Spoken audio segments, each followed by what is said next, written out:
Hi everyone, welcome to the woman of honour series. കുറച്ച് ദിവസങ്ങളായിട്ട് നല്ല സുഖമില്ലായിരുന്നു, എൻ്റെ വോയിസ് ഇല്ലായിരുന്നു. ചുമയും വയ്യാഴിയായിരുന്നുകൊണ്ട് വീഡിയോ ഒന്നും ചെയ്യാനൊത്തില്ല. എൻ്റെ ശബ്ദത്തിലുള്ള കുറവുകളെ ക്ഷമിക്കുക. ഇന്ന് ഞാൻ പറയുവാനായിട്ട് ആഗ്രഹിക്കുന്നത് 59-ാം സങ്കീർത്തനത്തിൻ്റെ 16-17 വാക്യത്തിൽ നിന്നാണ്. അതായത് നാം ഇങ്ങനെ വായിക്കുന്നത്: അതികാലത്ത് ഞാൻ നിൻ്റെ ദയയെക്കുറിച്ച് ഘോഷിച്ചാനന്ദിക്കും. കഷ്ടകാലത്ത് നീ എൻ്റെ ഗോപുരവും അഭയസ്ഥാനവുമായിരുന്നു. എൻ്റെ ബലമായുള്ളവേ, ഞാൻ നിനക്ക് സ്തുതി പാടും. ദൈവം എൻ്റെ ഗോപുരവും എന്നോട് ദയയുള്ള ദൈവവുമല്ലോ എന്ന്. അത് ഇംഗ്ലീഷിൽ ഇങ്ങനെയാണ്: but I will Singh about your strength every morning. I will sing aloud of your constant love. You have been a refuge for me, a shelter in my time of trouble. I will praise you, my defender. My refuge is God, the God who loves me. നമുക്ക് ധൈര്യമായിട്ട് പറയാൻ പറ്റും, ദൈവം നമ്മളെ സ്നേഹിക്കുന്നുവെന്ന്. മറ്റാരും സ്നേഹിച്ചില്ലെങ്കിലും നമ്മളെ സ്നേഹിക്കുന്ന ഒരു ദൈവമാണ് നമുക്കുള്ളത്. യേശുക്രിസ്തു നമുക്ക് സ്നേഹത്തെക്കുറിച്ച് പഠിപ്പിച്ചിട്ടുണ്ട്. ഞാൻ നിങ്ങളെ സ്നേഹിച്ചതുപോലെ നിങ്ങൾ അന്യോന്യം സ്നേഹിപ്പീരെന്ന് നമ്മോട് കൽപ്പിച്ചിട്ടുണ്ട്. അത് നമ്മൾക്ക് തന്നിരിക്കുന്ന ഒരു കൽപ്പനയാണ്, പാലിക്കേണ്ടതാണ്. അന്യോന്യം സ്നേഹിക്കാനായിട്ട് നമ്മൾ മനസ്സ് കാണിക്കേണ്ടത് ആവശ്യമാണ്. ഇവിടെ നമ്മൾ കാണുമ്പോൾ എൻ്റെ കഷ്ടകാലത്ത് എനിക്ക് അഭയസ്ഥാനമായിരുന്നു.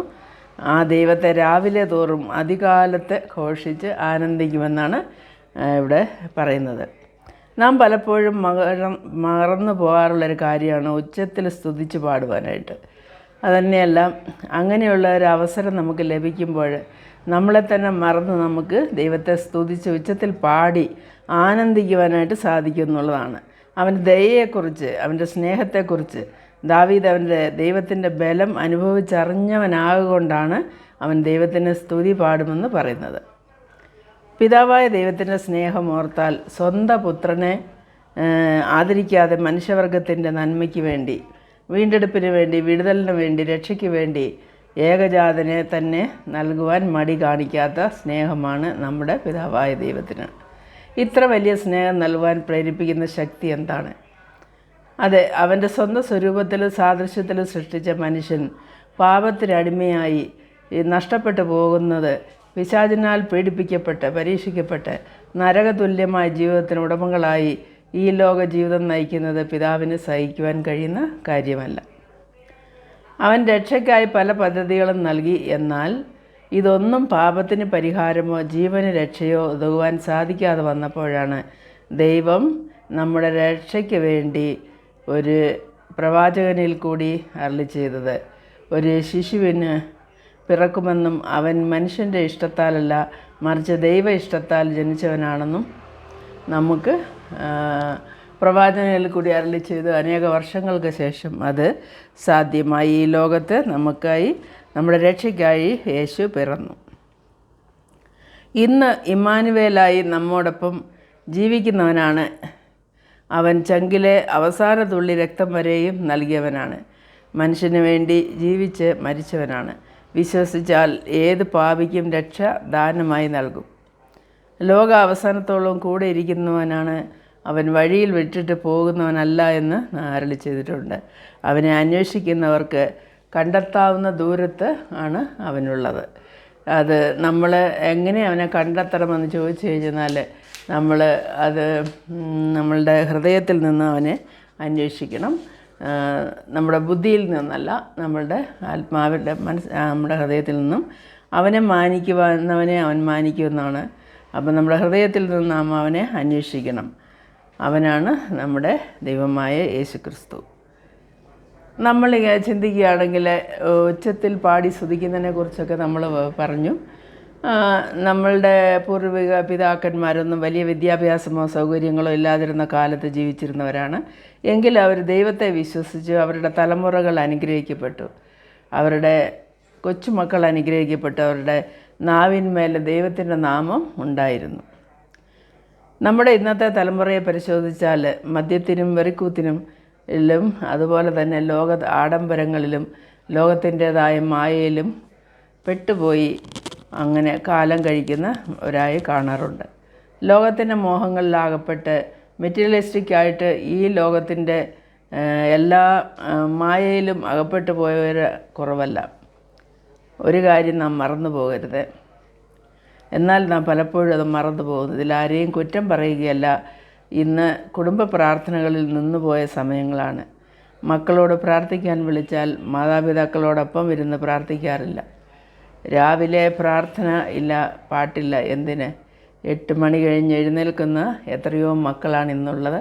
ഇന്ന് ലോകത്തിലെ അവരുടെ വർക്കിംഗ് അവേഴ്സ്, അവരുടെ കാര്യങ്ങളെല്ലാം മാറിപ്പോയിരിക്കുന്നു. നമ്മളിത് ഒരു തലമുറയ്ക്ക് മുമ്പുണ്ടായിരുന്ന അവസ്ഥയല്ല ഇന്ന് ലോകത്തിലുള്ളത്. അധികാലത്ത് അവൻ്റെ ദയയെക്കുറിച്ച് ഘോഷിച്ച് ആനന്ദിക്കുന്ന ഭവനത്തിൽ അതിൻ്റേതായ അനുഗ്രഹങ്ങൾ ധാരാളമായി ഉണ്ടാകും. അത് നമ്മൾ എടുത്തു പറയേണ്ട കാര്യമില്ല. നമ്മൾ ബൈബിളിൽ പല ഭാഗങ്ങളിലും അത് കാണുന്നുണ്ട്. അബ്രഹാം അധികാലത്ത് എഴുന്നേറ്റു എന്ന് നമ്മൾ വായിക്കുന്നു. ദാവീദ് അധികാലത്ത് എഴുന്നേറ്റ് പ്രാർത്ഥിച്ചിരുന്നു എന്ന് നമ്മൾ വായിക്കുന്നു. അതുപോലെ നമുക്ക് അറിയാവുന്നതാണ് പല കേരളത്തിലുള്ള പല ക്രിസ്തീയ കുടുംബങ്ങളിലും പണ്ട് കാലത്ത്, ഇപ്പോഴല്ല, പണ്ട് കാലത്ത് രാവിലെ 5 മണി ആ സമയത്തൊക്കെ നമ്മൾ ക്രിസ്തീയ ഭവനങ്ങളുടെ അഴകിൽ കൂടെ പോവുകയാണെങ്കിൽ അവിടെ നിന്നും പാട്ടും ആരാധനയും പ്രാർത്ഥനയൊക്കെ ഉച്ചത്തിൽ കേട്ടിരുന്ന ഒരു കാലമുണ്ടായിരുന്നു.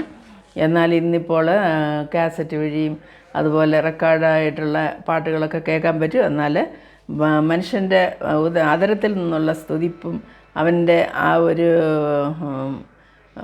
അതിരാവിലെയുള്ള ആ ഒരു പ്രാർത്ഥനയൊക്കെ എത്രമാത്രം ഉണ്ടെന്ന് അറിയില്ല. ഒരു കാലത്ത് രാവിലെ സമയം ക്രിസ്ത്യാനികളുടെ ഭവനത്തിനടുത്തുകൂടി കടന്നു പോയാൽ ഭക്തി നിർഭരമായ പ്രാർത്ഥനകളും പാട്ടുകളും നമുക്ക് കേൾക്കാമായിരുന്നു. ഞാൻ എൻ്റെ കാതുകൊണ്ട് ഇത് കേട്ടിട്ടുണ്ട്. 1975 മാവേലിക്കര ഇവിടെ ഒരു ഭാഗത്തു കൂടി ഞങ്ങൾ തഴക്കര ആശുപത്രി പടിക്കൽ എന്ന് പറയുന്ന ആ സ്ഥലത്തേക്ക് അവിടെ നിന്ന് ബസ് കയറുവാനായിട്ട് രാവിലെ 5 മണിക്ക് നടന്നു പോകുന്ന സമയത്ത് പല ഭവനങ്ങളിൽ നിന്നും പാട്ടുകളും പ്രാർത്ഥനകളും ഉച്ചത്തിൽ കേട്ടിരുന്നു. ഇതൊക്കെ നമ്മൾ ഈ സമയം ഓർക്കുമ്പോൾ, അത് റീകളക്ട് ചെയ്യുമ്പോൾ, ഇന്ന് കേരളത്തിലൊരു സർവേ ചെയ്ത് കഴിഞ്ഞെന്നാൽ പല ഭവനങ്ങളിലും വൃദ്ധ മാതാപിതാക്കൾ മാത്രമേ കാണത്തുള്ളൂ. ചിലടത്ത് ഒരാളായിരിക്കും, ചിലടത്ത് 2 പേരായിരിക്കും. അതുപോലെ തന്നെ നമ്മളുടെ അനുഗ്രഹങ്ങൾ, ദൈവം തന്ന അനുഗ്രഹങ്ങളെക്കുറിച്ചോ അല്ലെങ്കിൽ അവൻ്റെ ദയയെക്കുറിച്ചോ അവൻ്റെ രക്ഷയെക്കുറിച്ചൊക്കെയും ചിന്തിക്കുവാനോ ആനന്ദിക്കുവാനോ ഒക്കെ പറ്റുന്നതായ ഒരു പശ്ചാത്തലമല്ല ഇന്നുള്ളതെന്ന് എടുത്തു പറയുകയാണ്. എന്നാൽ നമ്മൾ എവിടെ ആയിരുന്നാലും, ഈ ലോകത്തിൻ്റെ ഏത് മൂലയിലായിരുന്നാലും, നമ്മളുടെ ഭവനത്തിൽ നമ്മളായിരിക്കുന്ന സ്ഥാനത്ത് നമ്മൾ വിചാരിക്കാതെ ഈ കാര്യങ്ങൾ നടക്കത്തില്ല എന്നുള്ളതാണ്. പ്രത്യേകിച്ച് ഭവനത്തിലുള്ള സ്ത്രീകൾ അതിന് മുൻകൈ എടുത്ത് നമ്മൾ ആരും ഇല്ലെങ്കിലും നമ്മൾ ഒറ്റയ്ക്കായാലും നമ്മൾ കർത്താവിനെ സ്തുതിച്ച് പ്രാർത്ഥിച്ച് ആരാധിച്ച് അവന് മഹത്വം കരയറ്റണമെന്ന് ഉള്ളത് ദൈവത്തിൻ്റെ ആഗ്രഹമാണ്. അവൻ നമുക്ക് നൽകിയിരിക്കുന്ന എല്ലാ പ്രത്യേകമായ നന്മകൾക്കും നമുക്ക് അവനെ സ്തുതിക്കേണ്ടത് ആവശ്യമാണ്. ഈ ലോകത്ത് നമ്മൾക്ക് ആ ജീവനെ തന്ന് നമുക്ക് ഇന്നും നമ്മൾ ഈ ലോകത്തിൽ സംഭവിക്കുന്ന പല കാര്യങ്ങളുണ്ടായിട്ടും അതിൻ്റെ എല്ലാം മധ്യത്തിൽ നമ്മളെ ദൈവം കരുതി പോറ്റി നിർത്തി ഇന്നും നമ്മൾ ജീവനോടെ ഇരിക്കുന്നു എന്നുള്ളത് വലിയ കരുണയാണ്. അതിനായി നമുക്ക് അവനെ സ്തുതിക്കാം. എൻ്റെ എല്ലാ കൂട്ടുകാർക്കും സുഖമെന്ന് വിശ്വസിക്കുന്നു. എല്ലാവരെയും പ്രാർത്ഥനയിൽ ഓർക്കുന്നു. ദൈവം എല്ലാവരെയും അനുഗ്രഹിക്കട്ടെ എന്ന് ആശംസിക്കുകയും ചെയ്യുന്നു. ദൈവനാമം മാത്രം മഹത്വപ്പെടട്ടെ. ഈ വീഡിയോ ഇഷ്ടമായാൽ ലൈക്ക് ചെയ്യാൻ മറക്കരുത്. കമൻറ്റ് ചെയ്യുക പ്ലീസ്.